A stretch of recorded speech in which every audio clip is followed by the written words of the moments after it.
Hello, you wonderful people, and welcome to another episode of Super-Fanta-Fi. This being a show where we talk about TV shows of the supernatural, fantasy, and/or science fictional genre. For today's episode, I'm going to talk about the latest episode of The Passage, as well as the latest episode of Manifest. Like always, I'm talking about something you want to listen to. You can always look in the description down below. I include a time when I start talking about each of the respective shows. So, for example, if you want to hear what I say about this week's episode of The Passage, you can skip to what I say about this week's episode of Manifest. But the first thing I'm going to talk about is this week's episode of The Passage. A lot of interesting things went down in this episode. I love that Brad kind of orchestrated that whole thing because obviously he's trying to get like Amy out of her room because obviously like she's worried about Anthony, but also she's been cooped up the entire time. Doesn't seem like she's sleeping well. She doesn't seem like she's getting a lot of the side effects that's potentially kicking in. So that's good at the very least. But she's a kid, so the whole point was for her to not experience those. And it seems like Anthony is slowly but surely experiencing them. But really quickly, Brad and sets up the whole thing of like, oh, let's build Amy a treehouse, but the whole point was to use this as an excuse to check out the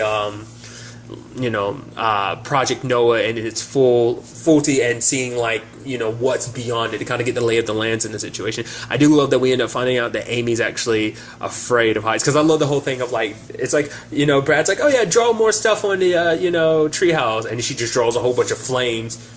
And then it's like, look, it's looking good already. And then the lady's like, also, don't cross the line or I will have to shoot you. He's like, yep, see, Amy, having fun already. But that's interesting, because it seems like this all, obviously that all ties into like the other thing that went down, because there's a guy, Paulson, who was going to be like, no. Like he tried to warn Clark, which Clark had that whole conversation with Shauna, because Shauna was like, oh yeah, one of your guys is going to report this to the world, and once it gets reported, this place is going to get shut down, and I'm going to be, exterminated, and it's just kind of like, Clark didn't want to listen because he's like, no, all my guys are good. But it turns out one of the vampires got into this guy's head, and it's just like, everyone's been having nightmares, but it's like, it's just not even when you close your eyes anymore. It's just they're constantly in your head. And Paulson's essentially like, I know that Babcock, Shauna got inside your head. How do I know? Because they've all been getting inside of his head. They let him know. Because the sad thing is, this whole thing was a long plan. Like, it was all meant to play out this way. Like, even when it seems like, Clark wants to think he's in control, but in actuality, he's just a pawn in all this. Because he even lies to Dr. Sykes and is like, oh yeah, the DOD was the one who said, like, oh, I need to stop, what's about to happen to Shauna, her execution case, because it's like, oh, no, like, all the money they spent, they didn't want to waste, but Dr. Sykes calls, later on and finds out that Clark lied to her. So the question is, obviously from her perspective, it's like, well, why did he lie about that? For him, he doesn't want to admit, was once again, because I think he is a bit of a control freak. He wants to think that he's still in control. It's like, no, she's not controlling me. It's like, yeah, she was able to make you sympathetic to her situation. You not doing that might have kind of helped keep things going along, because we don't know at this point in time, because obviously Tim is getting stronger with every new person that becomes a vampire, but the question then becomes like, if you killed one of those connections, would he in fact get weaker, or is that strength already there? I feel like the moment like one of them dies, the connection will get weaker, but I mean we won't really know for sure until the time comes. But it's actually kind of interesting because because tying this all together, like you have Anthony's storyline being what it is. Essentially, we kind of find out what led to him getting on death row and all that. And it's actually kind of a sad story because him and Rachel and like how they met, like he's trying to flip a house and she comes to actually help. And, the little back and forth between them was kind of cute and adorable, especially like she's like, oh, wow, you had this bed, like it's in the corner. She's like, almost like she's about to throw up. It's in the corner. It's like, have you ever never lived with a woman before? And he's like, he doesn't say anything. She's like, you haven't. And he's like, like I have my, she's like, the fact of the matter is, it's like, this house is perfect for a couple, but you do these little things, probably not even on purpose, to sabotage everything. And it's just like, I normally don't say this job-wise, but open your heart up a little. Let love in. And he's like, you could have just told me to move the bed. That, and then just kind of seeing the relationship spiraled into what it was. And not, I say spiral, but usually in a negative context. But in this case, it's like, oh, something beautiful grew from it. But then we found out, like, oh, she's actually married. But, Anthony didn't forgive her, and she ended up killing herself in a pool. The husband kind of pointed to everything like, oh, her black eye? That was Anthony. I guess because he blamed himself for not saving her, he didn't fight back. Because I guess on some level he believed he deserved that punishment. Just also being, the way Tim kind of spins it. It's like, oh, you're a poor black man, so, like, who's going to listen to you? That type of situation. So it's just kind of interesting because as the episode is progressing, like you see it more and more because obviously the aversion to sunlight, then he loses his appetite, then eventually like his teeth start falling out because his fangs are growing in. And so, like I said, I feel like everything is an orchestra. Like Tim, because even when Jonas and Anthony are talking, because Anthony's like, oh, who, asking who Tim is, and the fact is, even Jonas admits, like, even before all this, he was very good at manipulating people, so I guess being a vampire just kind of just amplified that aspect of him. And this all ties into everything because, like, Paulson, and Brad, because Brad's just trying to talk to him one-on-one, trying to get him to stop with all of this because everything that's going down, because they're trying to save Anthony, kind of prevent him from transforming, but because of what Paulson did, it set things in motion where it's kind of like taking power away from the facility. Because the thing is, how much of that was, Paulson's own thoughts, and how much of that was just stuff that Tim implanted? Because by destroying the kind of shutting down the electricity for the place for a little while, it gave Tim the time he needed to get to Anthony before Jonas and the others could even attempt to do anything. Because it turns out, like, along with this whole, like, obviously this all stems from Tim because he's, patient zero technically in this regard. I mean, at least amongst this group. But, like, somehow he's able to constantly change the virals, like for Anthony, his kind of spiraled up because it's like 4 days ago it was just kind of normal, and then it just like rapidly increased because Tim did it, because it's like he's got this all kind of planned out and calculated, which is kind of scary. And then in the long run, like I said, I just feel like everything played out the way it was supposed to, because Paulson's trying to talk to Brad about everything, being like, the two of us aren't alone can't stop this, because they're not going to break out. We're going to let them out, because apparently something's going to happen when he gets one more person, which he gets in the end, and that's Anthony, because he taps into something of Anthony's, of like the fact of the matter, because they know exactly what to say, because for Tim, it's like, I've been in your head ever since you've gotten here. That memory of Rachel over and over again, I've been reliving that over and over. That nightmare you've been trapping yourself in, you can break free. You can have a connection. Human connection is fine and dandy, but it comes with pain and hurt. The fact of the matter is, once you join with us, you'll kind of essentially be beyond those human emotions. And even Shauna's trying to get to Amy, even trying to get inside of Amy's head and being like, oh, we can give you what you've always wanted. Someone to protect you, because it's like, oh yeah, because we've been in your head. I already know about your mom overdosing and everything and you being alone. And she's like, I have the agent. And it's like, yeah, but eventually once he sees what you become, he'll, it'll be hard for him to handle that. But it's like, us, you won't have to worry about someone protecting you anymore, because essentially you'll be able to protect yourself. But also, like, you'll have a family with us. But Amy's not all that keen to what she's saying. It's just like, can you leave? But Shauna's like, hey, I'm here whenever you need, because Amy picks up on it pretty quickly. I'm wondering, does she know that the agents kind of lied to her about all of this? I don't know, but she definitely pieced it all together, probably because of like, oh, tell us, the sign that was like, oh, tell us if you get any of these symptoms, plus Anthony's situation. But it's sad that in the end Clark ended up killing Paulson. It's interesting because you could tell it had different effects on him, because one side of him, was probably relieved just because of the whole Shauna thing, because he bluffed and said there was a viral sample of Tim's that he had that he was going to release. It was just to get people to listen. But like I said, how much of that was just himself and how much of that was him just being manipulated? Like, how much was put in his head to make him think, although these are 100% your thoughts, when in actuality they're someone else's. And even Clark being manipulated to a situation of killing one of his soldiers. And, it hurts him just because it's like, these are my men, they believed in me, and I did this. I failed. Because also it's like, you did this to him, so you could shut him up, because what he was saying was true. And even to the point, asking Brad all these questions, like, oh, you said all this stuff about you being down in the basement level, and about Tim and all that stuff down there. Because, Brad tried to ask him, because he was at the very least trying to get, Clark to actually talk about it, but even then Clark wouldn't. So it's like, are you really just protecting this secret, or like what else is there? Because it's getting to the point, things are spiraling too far out of control, that like, once again, because even he's like, oh, if things go bad, I'll handle it. It's like, no, how are you going to handle things when literally Shauna has you wrapped around her fingers? And we see the whole situation with Anthony. He ends up draining this lady, and then like during the struggle, like blood gets on Jonas's face, And so it's like, whose blood is that? And the lady hadn't gotten bit yet. I mean, it might be her blood, but I'm aiming for it potentially being Anthony's. But the twist might be like, no, they're freaking out and worried. But the fact of the matter is, it probably won't end up being Anthony's blood. If it is, that means he's potentially on his way to doing that.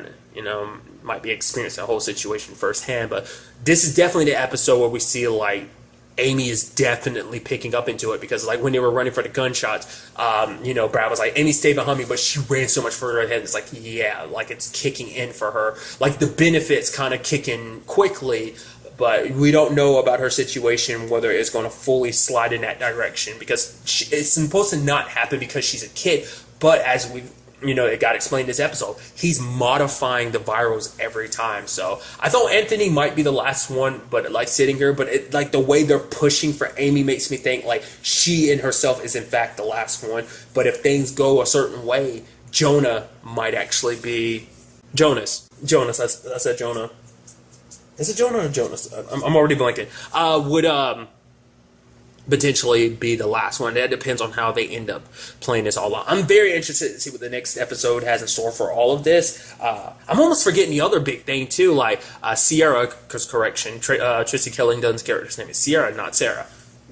Easy mistake. But yeah, she's like, yeah, I got all this stuff. The moment she was kind of like, yeah, she kind of looked a little nervous, like she was looking around. I was like, are people following you? And she didn't bring it up, so I was like, oh, maybe that's not the case. But she's like, you need people to protect you. And she's like, and Lacey's like, she's got me. So it's like, hey, everything's going to work out. The moment that all happened, I was like, Sierra's about to die, isn't she? And it's like, lo and behold, she died in a car accident, which I think is so interesting because the shit show that is Project Noah is happening, yet all the powers that be behind this whole situation have enough time to kill a reporter. I mean, I guess it makes sense in the long run, but that also speaks volumes about this thing. Like, if things go sideways, that facility is going to burn to the ground. They don't care how many people are safe, but it's like things have kind of spiraled to that point. Like, I'm so curious, because even Dr. Sykes isn't going to be all like, oh, we got to stay here. Even she, at this point, having seen what happened to Anthony and seeing what Tim had did to him, it's like, the fact of the matter is like, no, you got to know at this point in time, there's a point of no return.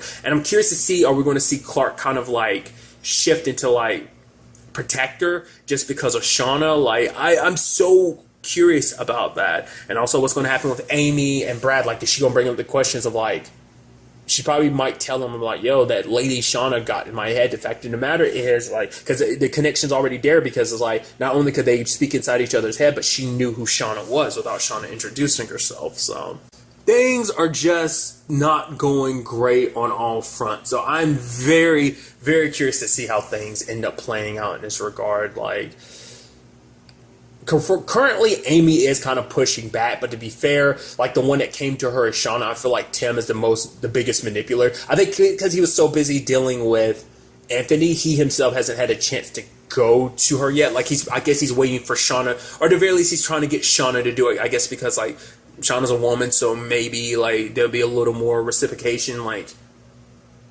you know, maybe Amy will let her guard down a little bit more. Maybe that's the whole point. I don't know. Or maybe it's just kind of like, oh yeah, you prime her up, and then I come in for the home run, and oh, we're united, and we break out of here. You know, it's like, once again, it's like they've already gotten to the point that they are like, you know, everyone's having trouble sleeping because of the nightmares and stuff. You know, it's interesting. The only one who hasn't gotten one yet, at least that we know of, is Sykes. She's the only one that hasn't gotten one yet. Jonah hasn't gotten one yet either. So, but pretty much almost everyone else in the lab. I mean, some of the scientists seem like they haven't. It seems like the ones they're aiming at specifically are everyone else but the scientists. I guess because their mental faculties are weaker enough that they're easier to prey upon. I mean, that might be the whole situation that they're going for. But once again, it's like, this goes beyond compulsion. It's like a whole, like I said, it's just full-blown mind games telepathy, which is crazy. I wasn't expecting that from this, but it's so, once again, I always love it when you make modifications to like vampire lore, like, you know, making them telepaths like that and stuff like that. And just like the fact is that the connect, like, it's like a bloodline thing, like, you know, in the originals and Vampire Diaries, that was like a whole thing. That aspect didn't come up until like, well, it came up early-ish in the series, because like the moment you kill an original, you can't wipe out the blood, that whole situation. So, which makes you wonder, would that same thing apply in this case? Like, if you killed Tim, would that mean killing everyone that's got his blood in him? It's including Amy. That, once again, it depends on the continuity. So, plus, even because it all ties to the fact is that they are all connected, at the very least psychically. Maybe, it seems like it's more of a blood and psychic connection in that regard too. But still, like I said, I'm very fascinated to find out what the next episode has in store for us. And now moving on to this week's episode of Manifest. A lot of interesting things went down in this episode, so let's break it down. An interesting thing from the get-go is like the whole Cal situation in this episode, because obviously Zeke ended up having a calling, and it turned out to be connected to something Cal had a calling of. Basically, they both saw a wolf, but Cal doesn't want to talk about it, and he's just kind of like, I don't know, this is his calling, he should figure it out. It's like, because even Grace and Ben kind of like, what's that all about? Because for them, it's like, because even I was kind of like, yeah, that is a little weird, because Cal is usually, more gung-ho about, like, trying to figure out this whole calling and help. Like, he's usually kind of leading the charge in it, and immediately you kind of go, okay, like, when Zeke kind of talks to him later, when it's like, okay, so Cal, his big worry is that every time he drew stuff, it came true. He was thinking that he was causing things, not realizing like, oh, I'm predicting the future. I'm not causing the future. It's actually kind of interesting because Grace is what kind of set Zeke on his path, to do all that. Because for, it's like, you can't think that this is a fluke, Zeke. The fact of the matter is, my son risked a lot to save you, and so I don't think this is just some fluke, that you are just as much of a part of all of this, because obviously Zeke's not that too keen in seeing his family, but even Grace is like, this coming from a mother who also had a return child, the fact of the matter is, like, no matter what, your parents are going, because not knowing is the worst thing ever, so, but it still doesn't change Zeke's mind. But I'm curious to find out, what is his exact family circumstances, because he makes it seem like they've pretty much fallen apart ever since his sister died, and it's just probably been like a slow thing, and just, he probably feels the guilt of it, and he probably feels like his parents just blame him. Maybe they do, maybe they don't. We don't really know for sure, but I guess just things are just not really going the way he thought maybe they would. But, for him, it's like, I'm the bad luck charm. I cause nothing but grief in my family. It's okay for me to disappear type of thing. So there's that. Then we have the whole situation with Adrian. Now, I saw that coming, did not realize it would have the ramifications it does. Because the moment Alice showed up to Sanvi's place, I'm like, I don't believe this lady. She's like, she just happens to come to you and it's like, okay, save my husband. I'm like, it's a trap. The major set the whole thing up. It's like, no, Alice was there of her own volition, but it's because she went to Adrian's church, and Adrian's trying to make it seem like people from 828 are miracle workers. It's like, oh, we came back to heal you, and all praise be to Flight 828 and stuff like that. He's literally calling it the Church of the Returned, and he's benefiting from it. He's putting himself in the middle like he's some messiah or something. It's like, you are a low down dirty piece of crap, and because of him, that led to everything happening with Sanvi, because Alice is so desperate to save her husband Jacob because he's sick and dying from cancer, that it's like, oh, I'm gonna kidnap Sanvi, and it's gonna want to play out like this. And it's like, he caused that. And then what pisses me off the most, the SOB doesn't even care. It's like, because we see that he's profiting from this. It's not too much of a surprise, because he talked about before, he's like, oh, I was kind of somebody before, but now he kind of had nobody. Now it's like all these people worship him and praise him, and he can also make money off of it. Like, he's such a piece of crap, and you're like, oh, dude. And the fact of the matter is, you're going to get so much terrible stuff is going to happen because of you. Initially, they're kind of like, okay, the warning is about him because he's a sheep in wolf's clothing, but that's the thing with these callings, you can multiply interpret them multiple different ways, and the fact of the matter is, it could apply to that, but it seems like, based on everything that kind of happens at the end of the episode, it's like, no. The calling was about something else entirely, so there's that. And so it's kind of a shame that, it's just, and even Jacob tried to defend his wife, being like, Alice isn't like this. The fact of the matter is, she's just, she's so desperate to save the person that she loves. And it's like, because she's going to so many different people, and now, Adrian's spreading all those lies. It's like, oh my God, obviously, like, they're the answer. She's the last answer. I mean, especially, I'm sure it doesn't help. The fact is that Sanvi what she's research has cured a lot of people, but I don't know how much she knows and how much Adrian's talked about. The fact of the matter is that Sanvi ended up saving and curing Cal, so he might use that as ammunition to be like, oh wow, look at what we're capable of type of situation, That was all just because Sanvi ended up being a doctor, and she just, in the grand scheme of things, it helped. Cal was fortunate. It's a situation of maybe there's some grand design to it. Maybe there is a bit of randomness and luck to it. Like, there is a connect. Like, because Cal was away for those 5 years, it allowed him to develop Sanvi's, situation, what she was working on, her project, that allowed Cal to be saved in the first place. So it kind of lends itself into this almost like loop, time-wise and stuff like that. So it's just, I'm curious to see how that ends, because Ben tries to stop him, but he's like, oh no, I might not believe, but as long as they believe, that's all that matters. He even tries to twist it around and be like, oh yeah, Sanvi saved your son's life, and he was almost like, shut up, don't bring my son into this. It's like, what if that's not a miracle? And just like, it just sucks. But on top of all that, we learned some interesting things about Sanvi. The fact of the matter is, the complicated situation with her and the person that didn't show up for Flight 828 is, the fact of the matter is, they told me that they loved me, and it's like, it was a complicated situation. I don't know whether she means complicated in the sense of like, oh, they were married, or we might be talking complicated. The fact is that Sanvi is sick, because she was like, for her, it's like, she's like, almost like, what was it? I forgot what her exact wordings were, but like, she's like, I'm living on borrowed time, and I'm like, what the hell does that mean? Is that the reason why she did all this, like trying to save people, why she made the cure that she did, was because it was about trying to, maybe she was sick herself and she wanted to make sure that no other person had to go through that. So maybe that's why she kind of aimed for what she did. Maybe Sami's kind of been sick her entire life. She's always had a clock ticking down. And the fact of the matter is, maybe that flight didn't just save didn't just save Cal's life. It also saved Sanvi's life because of that, because it gave her more time to, let her work be developed to kind of cure the people. Like, there is a reasoning behind it. So, and for her, she was like she was the only one that showed up. I'm curious, why didn't the other person show up in the grand scheme of things?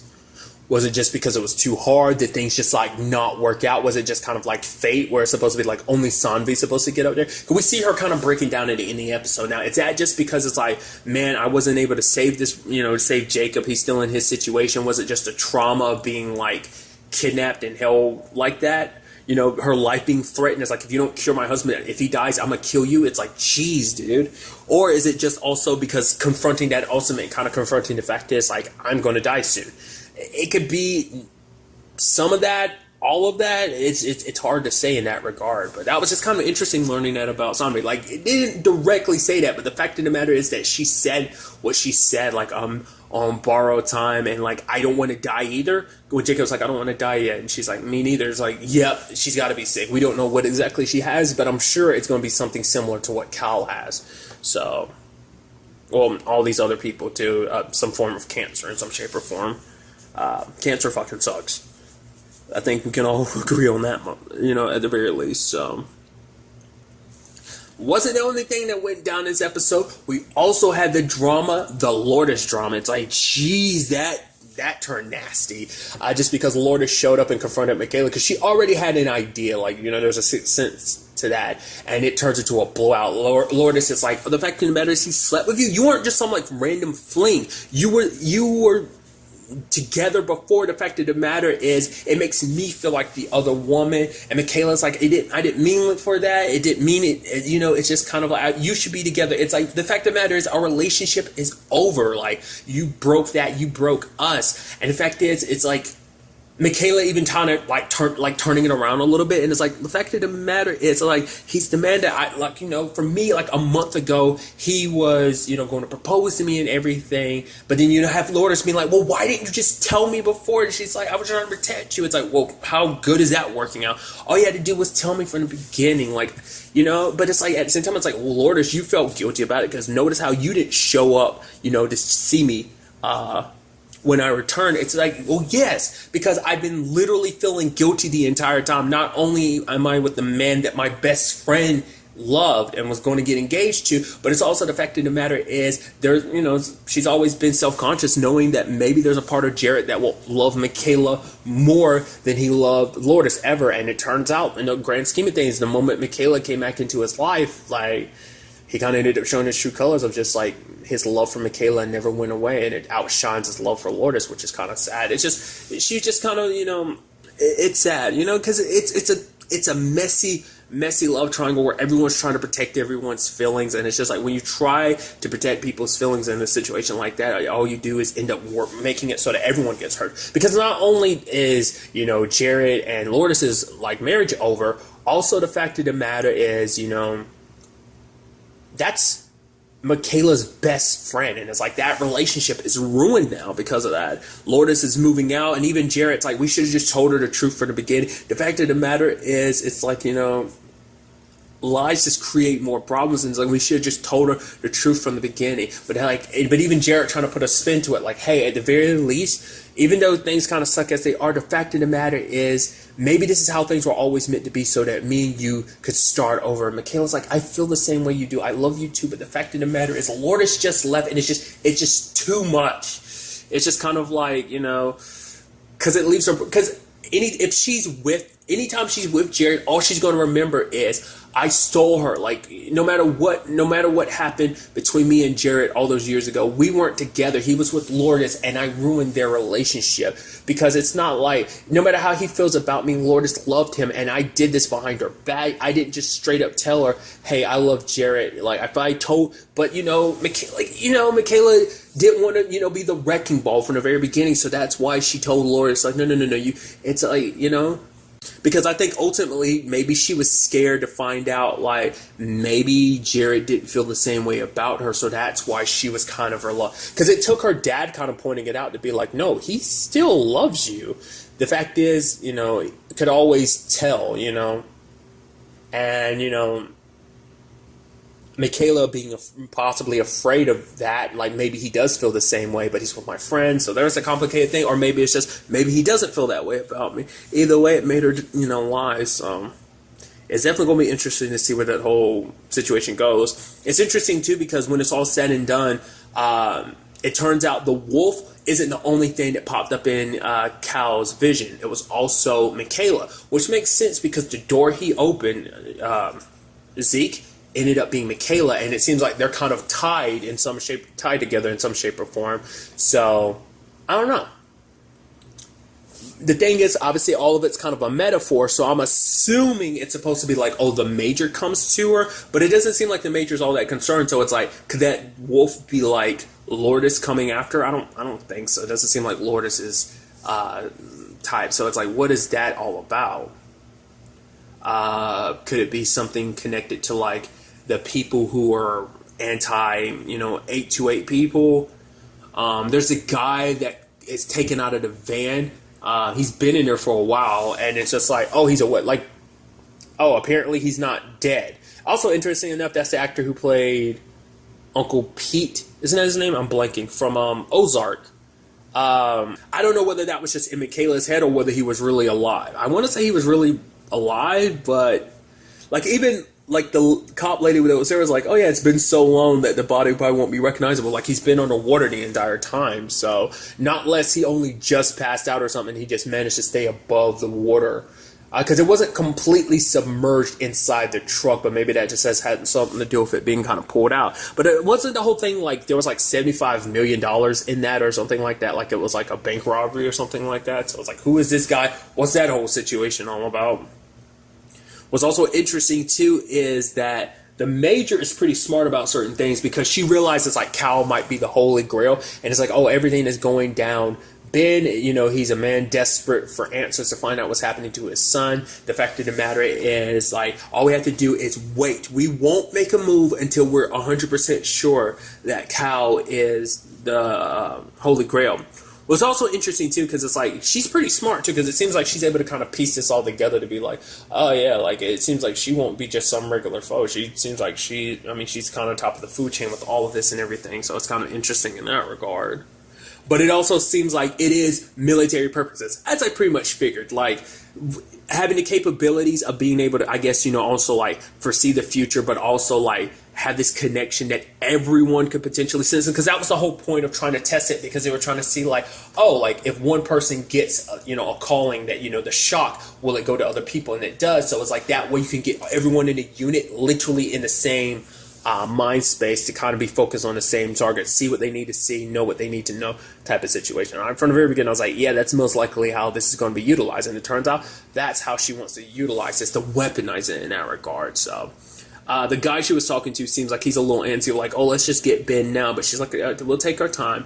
I kind of get the feeling he's probably going to pull the, try and move fast on this situation, which will ultimately probably blow up in his face, but we'll see about that. So I'm interested to see where the whole Adrian thing goes, also the whole Zeke situation, because Zeke and Michaela, because that's interesting too, because like there's a whole situation with all right, I'm just gonna throw this out there. It's weird, it's crazy.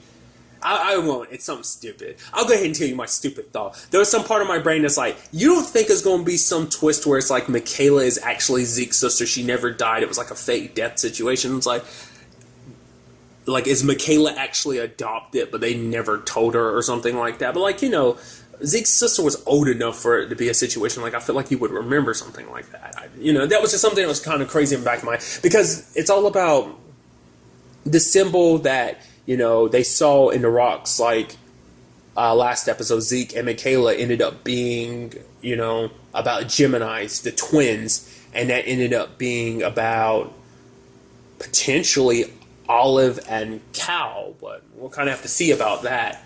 But it's just interesting that Michaela and Zeke found that, and also they're connected to each other because Michaela got her the calling connected to Zeke, and then Zeke was always driven forward by that picture of Michaela. So it's like there's definitely some connection there.